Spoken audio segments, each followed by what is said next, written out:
Eh bien, peut-être un favori pour la victoire d'étape lâché, Laurent Belay.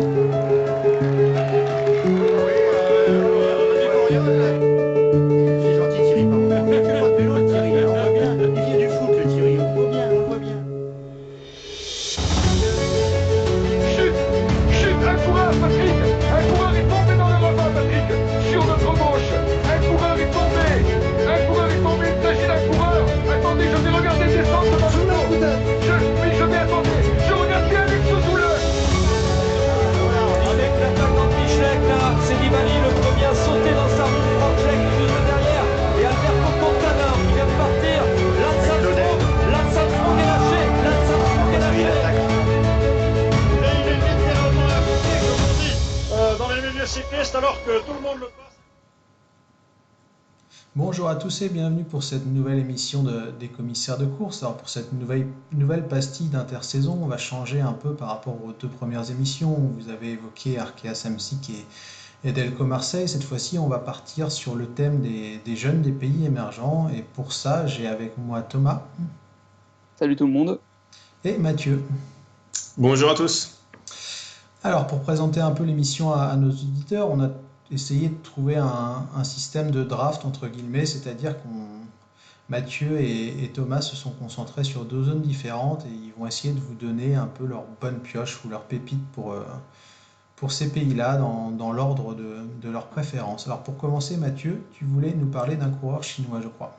Oui, pour commencer, je vais vous parler de Xiangjing Liu, qui est un coureur de la Hengjiang Cycling Team et qui est très prometteur. C'est un très bon grimpeur qu'on a vu éclore l'année dernière sur le Tour de Hainan, qu'il a terminé à la 5e place avec pas mal de Conti Pro qui étaient présentes, donc une course quand même avec une certaine opposition.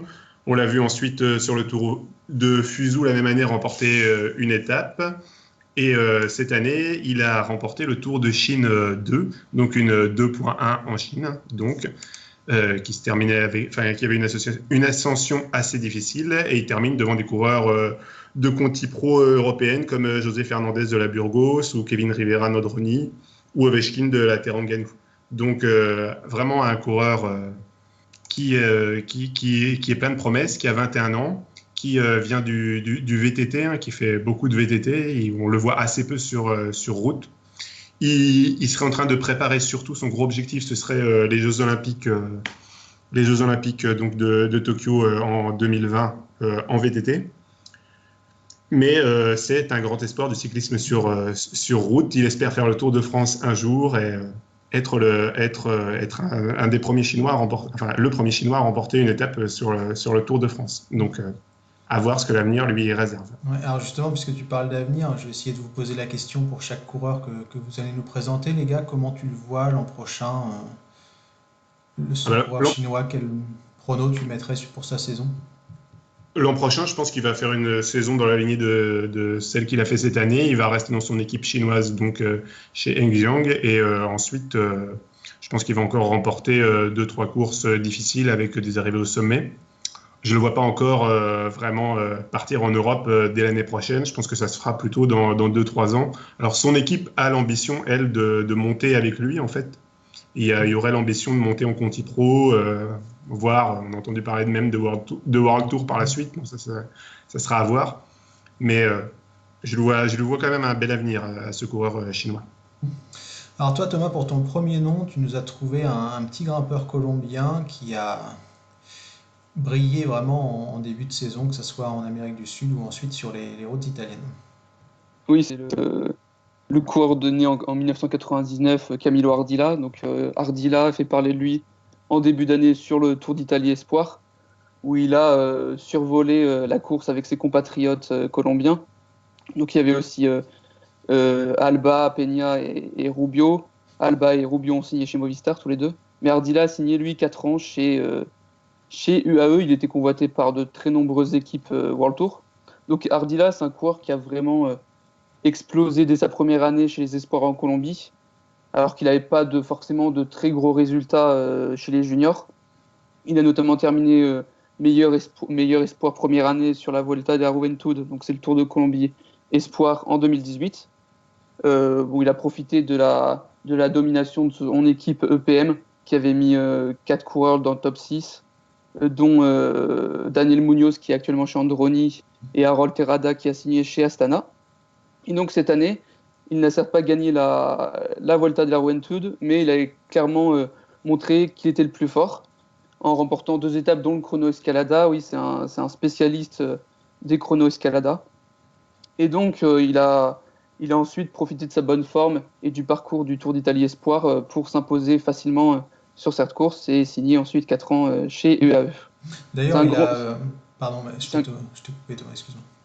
C'était aussi le grand absent du Tour de l'Avenir. On a eu 2 gros absents avec Andreas Leknesund, le Norvégien, et Camille Ordila, qui était blessé au genou.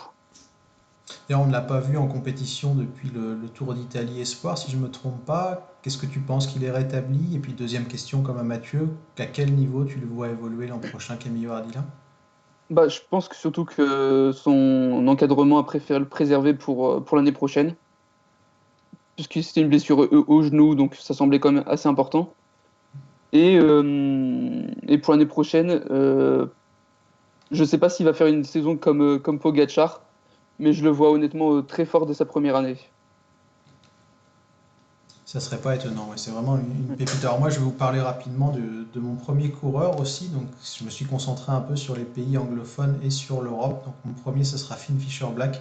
Pareil, un coureur que ceux qui suivent un peu les catégories de jeunes connaissent forcément, puisqu'il a battu le record du monde de la poursuite individuelle dans sa catégorie d'âge cette année. Il a aussi réalisé le doublé course en ligne et chrono sur les championnats d'Océanie. On l'a vu un peu en Europe où il a gagné une course anglaise. Ça a été un peu dur, il a manqué de rythme, je pense, sur les championnats du monde junior. Donc, je pense que ça sera une belle découverte l'an prochain. Il a signé dans la réserve de la Jumbo-Visma et je m'attends à le voir faire quelques belles perfs déjà en 2020. Alors pour passer au numéro 2, Mathieu, je ne vais pas me hasarder à prononcer son nom, je vais te laisser le faire. Oui, alors mon numéro 2, c'est un Érythréen, donc c'est Enoch Moulouberan, qui est un Érythréen très prometteur, un coureur complet qui est de 99 et donc qui a brillé cette année sur les routes du Tour du Rwanda, qui termine à la 12e place et sur la Tropicale où il fait top 10, enfin 10e. Et donc, c'est un coureur complet, un petit peu à l'image des autres coureurs érythréens que l'on voit, c'est-à-dire assez fort au sprint et assez bon grimpeur. Donc, comme un peu ses compatriotes du même âge. Donc, cette année, il était au Centre mondial du cyclisme. Et donc, il a pu disputer quelques courses avec le LSMC. Il a fait le Tour de l'Avenir avec l'équipe d'Érythrée, puisqu'ils avaient gagné le droit d'être au Tour de l'Avenir après leur victoire sur une course en Afrique. Leur victoire, le Tour de l'Espoir, voilà, merci, le nom m'échappait. Sur le Tour de l'Espoir en Afrique, qui leur a garanti une place. Donc c'est vraiment un coureur qui est plein d'espoir et en qui je pense va dans le futur progresser. Alors, pour l'année prochaine, il n'a pas de contrat dans une équipe continentale ou Continental Pro ni World Tour, mais il devrait continuer donc, au Centre mondial du cyclisme, donc continuer à se former pour espérer intégrer une équipe à l'horizon 2021. Oui, puis on risque de le voir comme cette année sur les routes du Rwanda et de la Tropicale, je pense, non ? Oui, on va le voir avec la sélection nationale, je pense, sur les routes, effectivement, de la Tropicale et du Rwanda, oui. Ça, je pense aussi. Alors Thomas, pour continuer, tu nous as pas choisi un Colombien en deuxième coureur, mais un Équatorien. Oui, j'ai choisi le vainqueur de la dernière étape du Tour de l'Avenir. Donc c'est Alexander Cepeda qui est cousin, et là c'est à pas confondre avec son cousin Jefferson Cepeda, parce que j'ai vu à plusieurs reprises que beaucoup de personnes le confondaient. C'est un Équatorien qui représente la nouvelle vague équatorienne, avec des coureurs de 18 à 20 ans qui commencent à avoir le niveau sur certaines courses des meilleurs Colombiens. Et c'est un coureur qui s'est fait remarquer en 2018 en Colombie sur quelques courses sud-américaines et qui a vraiment explosé cette année. Dès le début de l'année notamment, il a remporté une étape en haute montagne à 4000 mètres d'altitude. C'est une des arrivées les plus hautes. Sur la Vuelta a Mendoza, non, c'est ça? Ouais, le Cristo Redendor, tout à fait, ouais. Et ensuite, il s'impose à plusieurs reprises sur le calendrier colombien. C'était probablement un des meilleurs espoirs sur le calendrier colombien, parce qu'on sait que les moins de 23 ans ont du mal à marcher sur les courses colombiennes élites. Et il a participé à la Volta d'Argenteuil en terminant seulement, entre guillemets, 6e. Mais c'était là aussi un des meilleurs coureurs à la pédale. Bon, il s'est fait. On a vu que Camilo Ardila était comme supérieur à lui. Et puis à la fin de l'année, il a participé au Tour de l'Avenir avec une étape et en terminant 9e au général. Et pour signer un contrat chez Androni. Un contrat achat-revente, non, c'est ça? Ah oui, c'est Savio, le spécialiste de ces contrats-là. Donc il a signé 4 ans chez Androni. Et donc il sera associé notamment au costaricien Kevin Rivera et au colombien Daniel Munoz. Donc moi, c'est une association que j'ai hâte de voir pour l'année prochaine. Et justement, comment tu le vois se positionner l'an prochain, Alexander Cepeda? Ça va être une année d'adaptation en 2020. Je pense qu'il peut faire quelques résultats sur des courses de second rang. En plus, il aura un calendrier adapté chez Androni. Savio arrive bien à gérer les calendriers des jeunes coureurs sud-américains.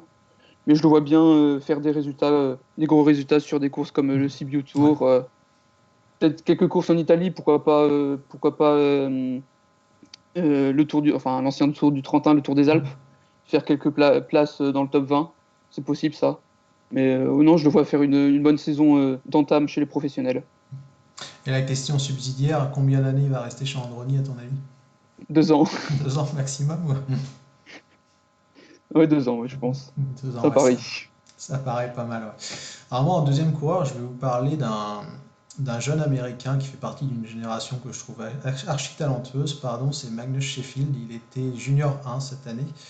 Il passera donc junior 2 l'an prochain. C'est un coureur qui me fait beaucoup penser à Quinn Simmons pour sa première année chez les juniors, dans un profil, je pense, un petit peu différent, parce que je pense qu'il roule un peu moins vite que son compatriote, plus un profil de peut-être puncher, flandrien, classic man, mais je l'ai trouvé assez bluffant tout au long de l'année, et on l'a vu lors des championnats du monde, notamment lors de la course en ligne. Enfin, je ne sais pas ce que vous en avez pensé, vous les gars, mais je l'ai trouvé très bluffant. À un moment, j'ai même cru qu'il était capable de prendre la haute Simmons, et pour un J1, je trouvais ça assez exceptionnel. Et comme perspective pour 2020, je le vois aussi pareil, faire une grosse saison avec un autre coureur dont je vous parlerai en numéro 3. Je pense qu'il risque de dominer le calendrier junior. Et puis c'est un coureur qui vient du triathlon, je crois, qui avait des records nationaux aux États-Unis sur le triathlon, il me semble. Ouais, et puis il a touché au cyclocross aussi, donc c'est un peu un coureur passe-partout, un peu comme dans cette tradition justement d'un Quinn Simmons qui faisait du VTT, qui avait commencé la route, il me semble, seulement en avril ou en mars 2018. Donc je trouve que c'est une génération qui est vraiment archi prometteuse, quoi. Mathieu, le numéro 3? Oui, alors le numéro 3, on va partir dans un pays peut-être où on a moins l'habitude d'aller, c'est l'Iran. L'Iran, c'est un petit peu mon pays de cœur en Asie, on va dire. Tu vas avoir des problèmes, toi. Oui, je m'avance un peu. Donc, alors ce coureur, c'est Mohamed Ganchkalou. C'est le champion d'Asie U23 en titre. Donc, il est un petit peu plus vieux que tous ceux qu'on a cités jusqu'ici, puisqu'il a 22 ans. Il est de 97. Mais c'est surtout un gars qui est très, très rapide au sprint et qui a remporté déjà d'assez nombreuses victoires. Alors déjà sur son tour national, l'année dernière, il a gagné 2 étapes sur le Tour d'Iran, qui est une 2.1 quand même. Et cette année, son équipe, c'est l'équipe de Sepahan, puisque la Pige Gaman dans laquelle il était précédemment a cessé d'exister au niveau continental. Elle existe toujours au niveau élite en Iran, mais elle n'existe plus au niveau continental. Et donc, cette année, il a été invité en Indonésie, en Chine, et il a fait quelques résultats, quelques places. Alors, il n'a pas remporté de victoire, mais il a fait pas mal de places en terminant, par exemple, 2e d'un Tour de Siak, qui a été pas mal sabré à cause de la pollution et des feux de forêt. Mais il a quand même terminé 2e de cette course, et on l'a vu aussi sur sur l'ITBI où il a fait troisième à une étape. Alors bon, contrairement à tous ceux qu'on a cités précédemment, c'est pas un coureur que je vois potentiellement avoir une grande carrière internationale et c'est pas un coureur qu'on verra en Justement, World j'allais Tour. te poser une question un peu différente par rapport à ça, Mathieu. Ma question, ce sera plutôt, est-ce que pour toi le cyclisme en Iran a changé? Enfin, en tout cas, est-ce que les pratiques ont changé? Parce que, enfin, on va pas faire de langue de bois, on sait tous qu'il y avait des gros soucis par rapport au dopage organisé. Est-ce que tu penses que cette jeune génération, dont il est peut-être le symbole, a d'autres pratiques, on va dire? Oui, bah, j'ose espérer que ça a changé, effectivement. J'ai l'impression, en tout cas, que la fédération iranienne a vraiment fait le ménage et a viré tous les anciens, tous les gars qui, à 35, même 40 pour certains, arrivaient encore à remporter des courses en Asie tranquillement. Déjà, les équipes iraniennes n'étaient plus invitées nulle part l'année dernière et même l'année d'avant. Elles se sont fait un petit peu sortir de toutes les courses où elles étaient invitées traditionnellement. Et donc la fédération a fait le ménage et aujourd'hui on voit une nouvelle génération émerger, de nouvelles équipes, de nouveaux encadrements aussi et de nouveau les équipes iraniennes sont réinvitées sur les courses et les coureurs iraniens ne dominent plus comme ils dominaient précédemment, ce qui est plutôt bon signe. Ils participent de manière équivalente aux autres équipes et voilà, il n'y a plus une écrasante domination des Iraniens, donc je pense que le cyclisme iranien a pris le bon sens. Après au niveau géopolitique c'est très compliqué pour le cyclisme en Iran. Pour le financement des équipes, etc. Ça doit être vraiment très, très compliqué. Donc, en espérant que les tensions géopolitiques s'apaisent un petit peu et que l'Iran puisse redevenir le grand pays de cyclisme que ce pays est. Parce que c'est vraiment un grand pays de cyclisme. Pour nuancer un peu ce que tu as dit, Mathieu, je trouve moi personnellement que les Iraniens gardent un peu cette étiquette d'une mauvaise réputation et que les jeunes ont très peu de chances de se retrouver à l'étranger, dans des équipes étrangères. Et je vois avec cette mauvaise réputation, je vois difficilement ce qu'ils peuvent faire dans le futur, les Iraniens. Oui, c'est sûr qu'ils gardent quand même cette étiquette de grosse chaudière iranienne, on va dire, pour résumer vite. Mais je pense qu'il y a des opportunités vers la Chine quand même, vers les conties chinoises. Elles cherchent toujours des grimpeurs, des gens capables de faire briller le maillot sur le Qinghai Lake, par exemple. Il y a des coureurs comme Kola Dozag, par exemple, qui ont réussi à trouver des contrats hors d'Iran et à aller en Chine. Bon, j'espère qu'il y en aura d'autres comme ça. Et puis, depuis la Chine, pourquoi pas espérer aller peut-être dans les grosses équipes asiatiques, c'est-à-dire les équipes malaisiennes. La Sapura ou la Terengganu, pourquoi pas les voir dans ces équipes-là. Bon, mais je pense qu'effectivement, dans un futur proche, on verra pas en Iranien au World Tour, comme ça s'est déjà vu précédemment dans l'histoire. Pourtant, on est revenu à la course au point, donc ça pourrait être une possibilité, mais je pense que on verra pas un Iranien chez AG2R comme ça avait été le cas, ou chez Lotto Soudal comme ça avait été le cas. Et ça avait été une catastrophe. Précédemment. Oui, ils les ont jamais fait vraiment bien courir non plus comme il fallait, je pense. C'est vrai, ouais. Alors, Thomas, toi, ton troisième coureur, si je ne me trompe pas, il est vénézuélien et il a signé en Conti Pro l'an prochain. Oui, du coup, je vais faire l'ancienne Grande Colombie avec Luis Aular. Donc lui, il est un peu plus vieux que Ardila et Cepeda, il est de 96. Donc c'est un coureur qui a signé chez Cararual l'année prochaine. C'est un coureur pour les suiveurs quand même qui est connu depuis 3-4 saisons déjà, donc principalement évidemment en Amérique du Sud. Il s'était révélé en 2016, je crois, en battant Matteo Bussato, donc, qui était chez l'actuel Neri, au sprint sur la première étape. C'était déjà un très bon junior au Venezuela. Puis ensuite, il allait un peu partout. Il allait chez les Boliviens de la Star Team Gusto. Il a couru en Belgique, aux Pays-Bas, chez les amateurs en Espagne. Il a couru en Chine l'année dernière où il a fait quelques places avec toujours la Star Team Gusto. Et puis pour 2019, il a signé dans la bonne équipe japonaise où des coureurs espagnols bien connus y sont, donc chez Matrix. Donc cette saison, il a remporté notamment la Coupe du Japon et il a de nombreux succès au Japon. C'est le coureur qui a le plus de top 10, toutes catégories confondues cette saison. Et il a notamment aussi écrasé le Tour du Venezuela en remportant les 5 premières étapes. Et je pense en laissant les autres gagner sur les 2-3 dernières étapes, parce qu'il était vraiment 10 jambes au-dessus. Donc là, on l'a un peu vu en Espagne, notamment sur le Tour, je crois, des Asturies, peut-être le Tour de Castille et Léon, où il a pris une 2e place dans un petit groupe au sprint. Donc c'est un coureur rapide et qui est assez à l'aise en moyenne montagne. Et comment tu le vois évoluer l'an prochain, Thomas? Est-ce que tu penses qu'il est capable de passer ce palier Conti Pro et de briller en Europe? Alors, briller en Europe, oui, mais après sur des courses, les petites courses espagnoles comme ce que j'ai cité juste avant, le Tour des Asturies, le Tour de Castille et Léon, le Tour de Madrid. Après sur des courses World Tour, je ne le vois pas vraiment rivaliser avec les grands noms du cyclisme. Mais oui, pourquoi pas faire quelques placettes et apporter une ou deux victoires à la Cara Rural sur des plus petites courses l'année prochaine. Et peut-être participer à la Volta, non? Tu le penses trop tendre ou tu penses qu'il... Après, la Cara Rural a quand même un effectif C'est très vrai. très jeune pour l'année prochaine. Ils ont renouvelé complètement leur effectif. La majorité de l'effectif vient de la réserve. Bon, pas forcément de l'année dernière, mais des autres années. Du coup, ils ont un effectif assez jeune. Et c'est peut-être un des coureurs les plus expérimentés. Donc, bon, il y a Johan Abirastouri dans l'équipe, donc c'est le sprinter quasiment unique. Je dirais, il y a aussi Matteo Malucelli, donc ça va être difficile de s'imposer par rapport à eux. Mais oui, s'il fait des bons résultats, pourquoi pas le voir sur le Tour d'Espagne en 2020. D'ailleurs, la Caja Rural qui va recruter le cousin du coureur dont tu nous parlais tout à l'heure, si je ne me trompe pas, non? Non, c'est le cousin d'Ivan Sosa. Et c'est Johan Garcia qu'ils ont recruté. Ils n'ont Qui pas pris est- Jefferson Cepeda aussi? Ah si, pardon. Si. Si. Jefferson Sebeta, oui. Qui est aussi un des meilleurs coureurs équatoriens. L'ancien champion d'Équateur, il était double champion d'Équateur l'année dernière. Et qui a remporté notamment une des plus grandes courses en Espagne chez les amateurs, le Tour de Navarre, pour sa première apparition en Europe cette saison, et qui a enchaîné, qui avait un niveau trop supérieur pour le niveau amateur, et c'est pour ça qu'ils l'ont fait passer directement chez les professionnels à partir du 1er août.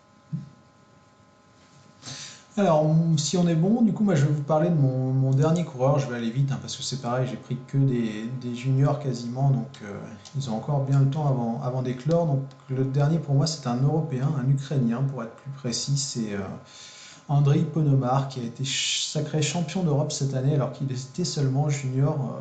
Première année, il affiche 5 ou 6 succès au compteur. Donc, pareil, hein, je ne vais pas faire trop long, mais comme Magnus Sheffield, je pense que on le verra dominer l'an prochain sa catégorie d'âge et pourquoi pas, comme Simons et comme d'autres, ensuite franchir le cap directement en Conti Pro ou en World Tour.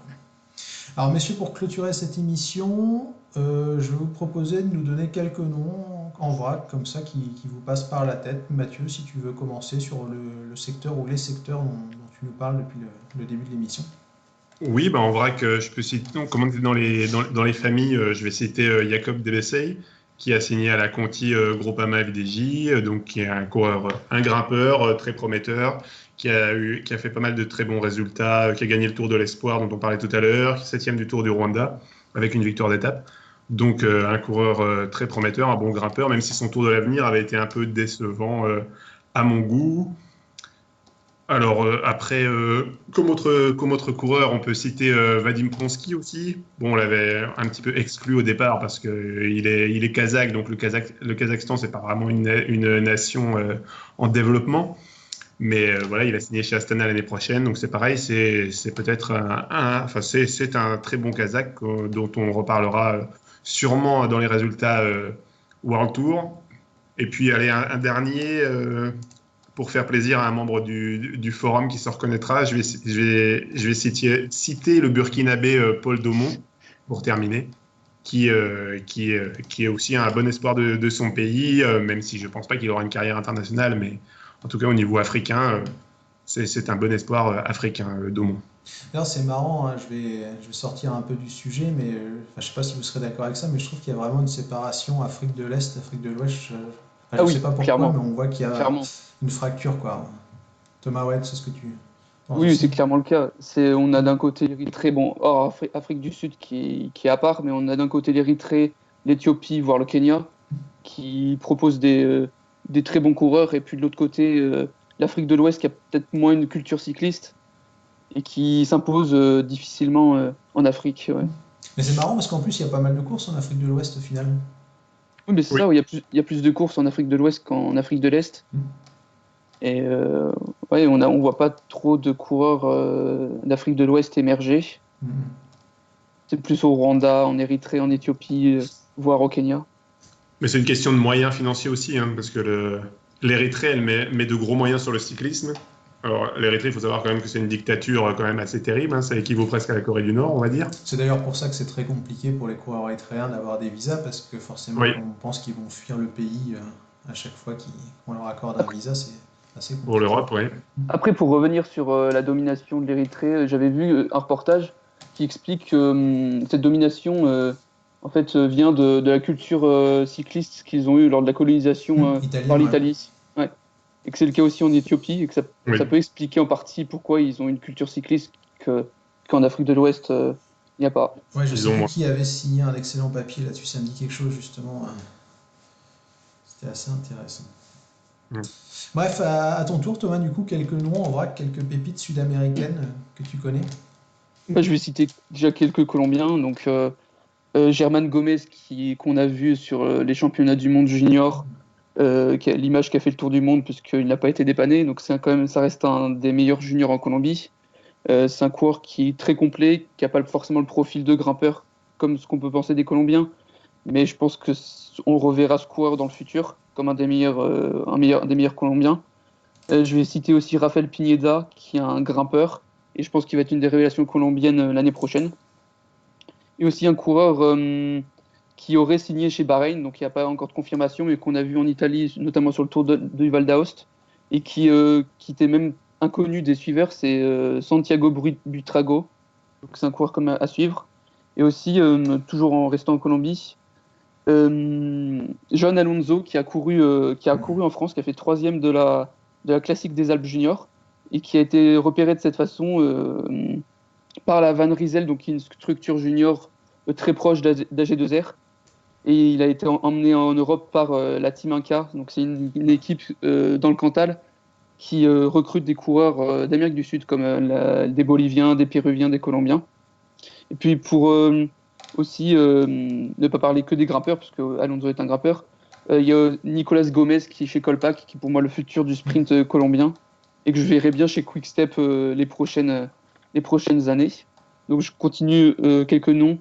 En Équateur, 2 noms de très jeunes qui, pour moi, devraient se révéler d'ici 4-5 ans. Donc Nixon Rosero, qui est plutôt un rouleur, qui est un des meilleurs rouleurs en Amérique du Sud, et Brian Obando, qui est le double vainqueur de la Vuelta du Tour de Junior d'Équateur. C'est des coureurs qui sont aussi dans les structures faites par les coureurs professionnels équatoriens, c'est-à-dire les structures de Richard Carapaz et de Jonathan Caicedo. Donc ils peuvent pourquoi pas avoir un débouché dans les années futures. Et enfin, un jeune que je suivais lorsqu'il était chez les juniors en Espagne, qui a une nationalité qui n'a jamais été présent dans le cyclisme, c'est le portoricain Abner González, qui a fait une saison assez bonne pour un coureur né en 2000, et que je vois bien, pourquoi pas, d'ici 2-3 ans aussi, dans une équipe espagnole, en Continental ou en Continental Pro. Alors je vais te poser justement, Mathieu, du coup un peu le même type de question, Thomas, le même type de question qu'à Mathieu, pardon. On en avait déjà parlé un peu, mais on a ces nations émergentes en Amérique du Sud, ou ces nations qui portent en tout cas le vélo dans ce secteur-là, qui sont la Colombie, maintenant l'Équateur, on a un peu de Venezuela, on a un peu de Costa Rica.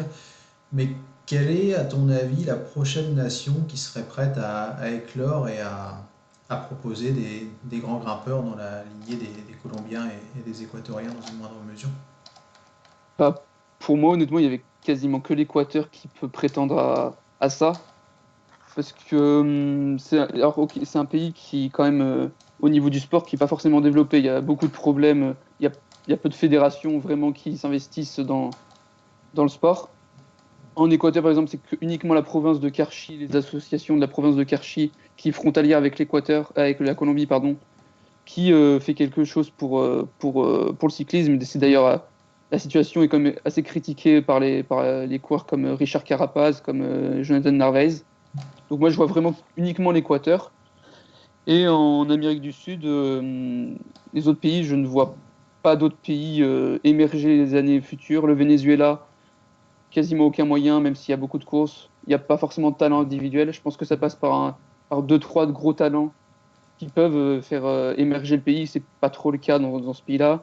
Bolivie, Pérou, il y a quelques coureurs au Pérou, notamment là en ce moment on voit la section péruvienne sur le Tour du Guatemala.